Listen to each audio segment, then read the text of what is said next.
Good morning. I thought I'd try doing this one in regular mode instead of selfie mode, and so hopefully it'll stop that pulsing that it does, or I can just hold real still. Well, good morning, everybody.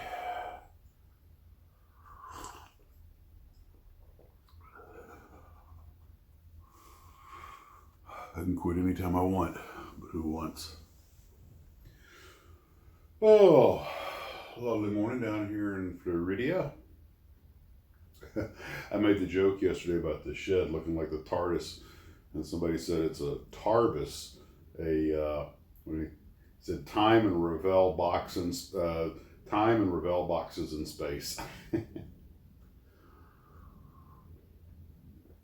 I was flipping through looking at some models and stuff, and I saw a picture of like Gruber and Flegel and those characters from an old Saturday morning show called the Banana Splits.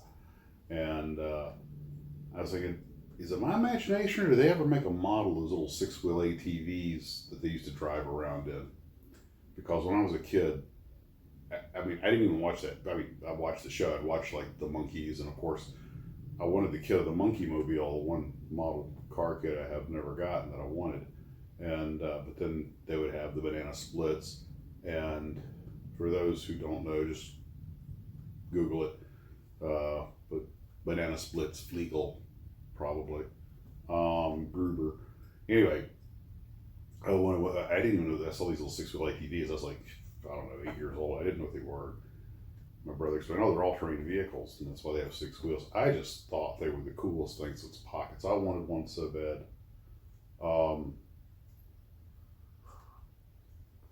I wonder if they still make those. I mean, I know they make ATVs. I just want to make that same 6-wheeled style. But you know, I had a thought the other day.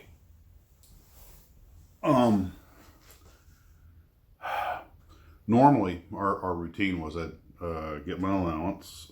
We'd get up in the morning, watch, eat cereal or whatever. Hey, Pumpkin, the cat's here. Come on.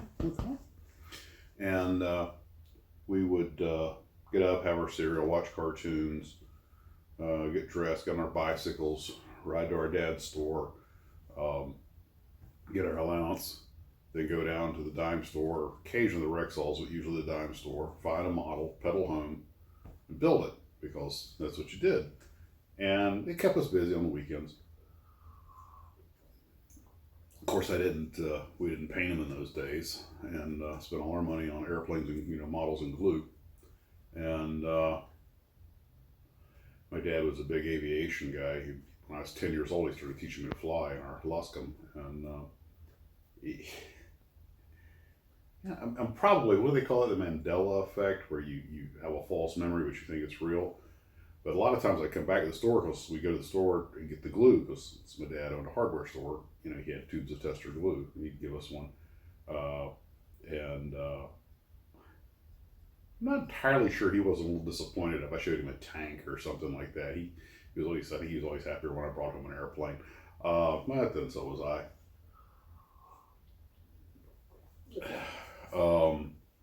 But I was wondering, we never got in any trouble. We were on building models, and I thought about it, and I was like, it's almost unheard of for people who built models like be delinquents or get in trouble with the law. I mean, anybody can get in trouble. I know of 2 or 3 guys who built models who ran into some kind of legal issue, but only one of them was what you might call a criminal, and he kind of got pushed into that. But generally speaking, I was seeing kids who built models weren't the kind of got in trouble, or did building models, whether through creativity or time and occupation, have something to do with their not getting in trouble. And I was wondering I doubt you could sell this to anybody, but it might make an interesting research project. If there's any kind of relationship between model building and delinquency, or kind of, not necessarily a relationship between them, but that building models helps to keep you from being a delinquent. And I know that's one heck of a big stretch, but it was just a thought. And but if any of you guys, okay, when I'm done here, I have to go look and try and find out for myself. Did they or did they not? Is it my imagination that they made a model of those little 6-wheel ATVs? That's going to bug me. So I'll probably just upload this directly from the phone with no editing or anything. Well, I suppose I could take 5 minutes to go edit it and maybe tack something underneath. You always know when I edit, well, yeah, you want to come up here? Okay, no, camera shy today? No, you want to rub up against the tripod because, you know, Daddy's taping and videoing. So, taping, telling myself. That's like saying we're filming. There's no film or tape in that thing.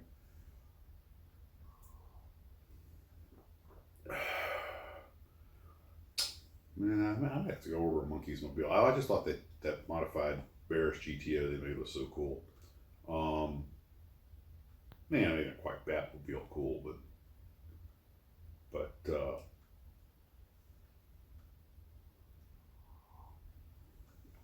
so I got to work on the Jolly Green yesterday, and I had the big camera set up in the shed where it's at now. And while I was sweeping up, I decided to turn the camera on. And I found the Space Command Center kit, the only kit, to my knowledge, the only plastic kit I never finished. It's just terrible. The attach points are super weak. It literally fell apart. The big solar panels are supposed to hang on these skinny arms that have these tiny little mounts on them. They fell out. They literally just folded up like a cheap suit. And and I couldn't help but just start singing, which I know. If you guys heard me try to sing the intro to Cheers a couple episodes back, First Class, I invented a new word for that. Well, they're like, you murdered that song. I'm like, I've committed song-i-cide. But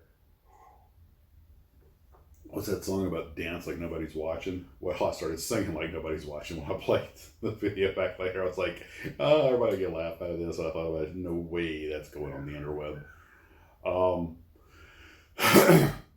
But I did start video, but I did do a little thing on how bad that kit was, and I don't know if I should make a video out of that or just tack it on the end of this one.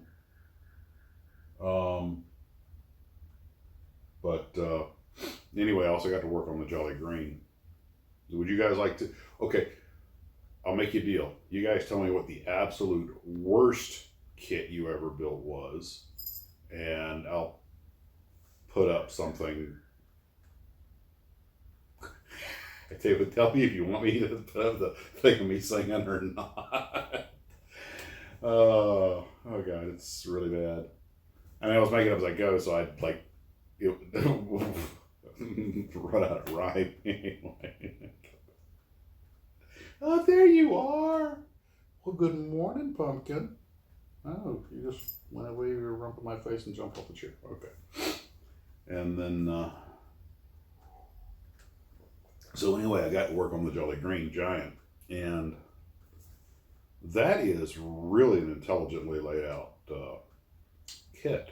Now, you have the two sides, and you have the bottom, which are, of course, obviously all separate, but the nose section goes on one piece, but except for two little spots, all the framing for the windows is there. Of course, the windows, they have to be put in from behind, including the windows down the side.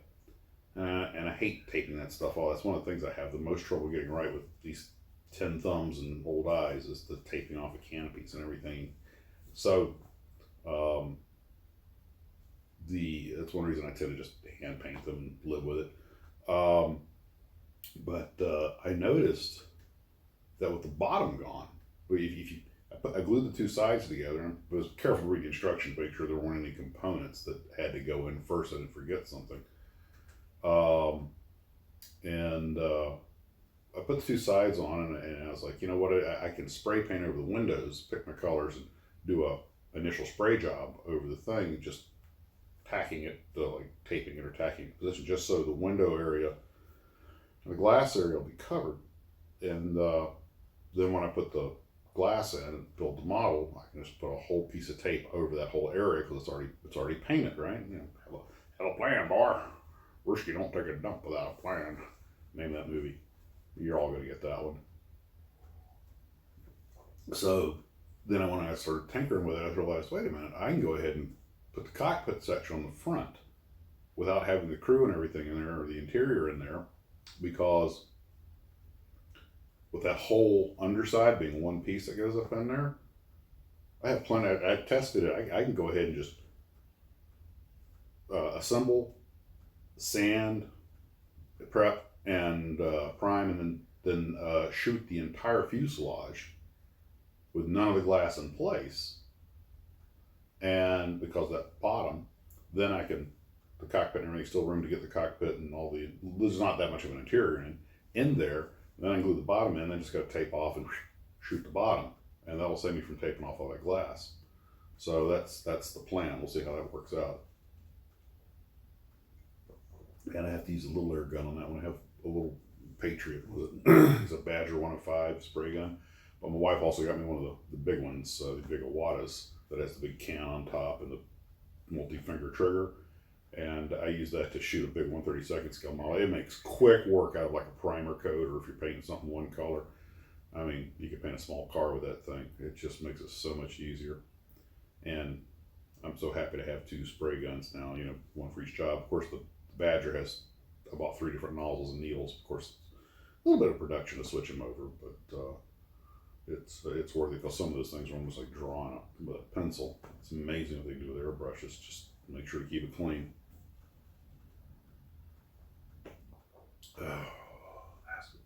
Some grounds in that, but I don't care. Coffee with crunchies. Crunchy coffee. I probably got to go to the doctor today. Wasn't scheduled for, but last night I found something sticking out of my hip. Apparently there was a staple they missed, and it's like a U-boat starting to surface now. The periscope's up, so stuck a Band-Aid on it. See if they can go pluck that buddy.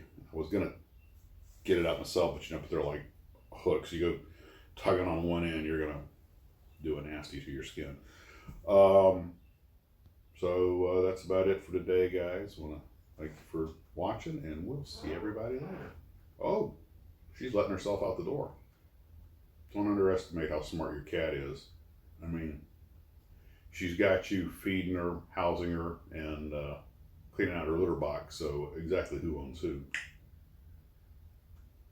Come on, that's okay, baby. That's okay. Your human's coming. I'm coming. I'm coming.